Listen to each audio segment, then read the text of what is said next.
presented by Mythili Tips।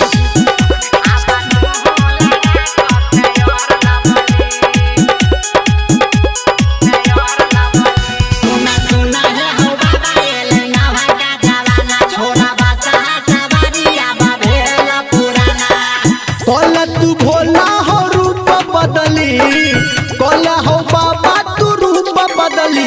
अब तू लगा फेयर लबली, अब तू लगा फेयर लबली।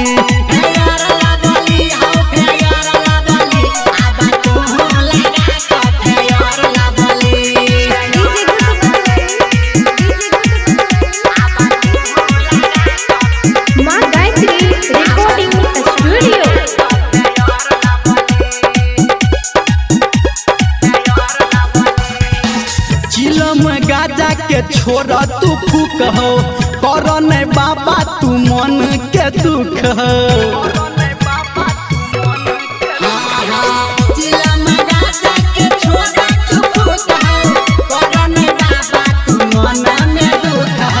घूम घाम करो तू चारू बगली, घूम घाम करो तू चारू बगली। बाबा तू लगा फेयर लबली, बाबा तू लगा फेयर लबली।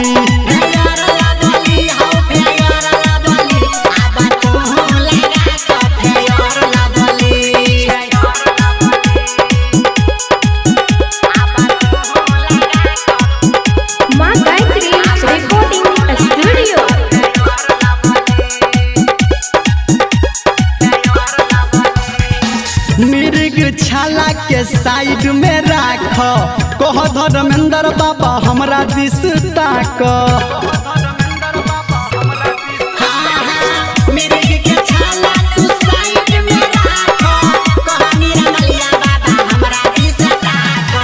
कहे छो राइटर संटू बात असली, कहे छो संजय गौतम बात असली। बाबा तू लगा फेयर लबली, बाबा तू लगा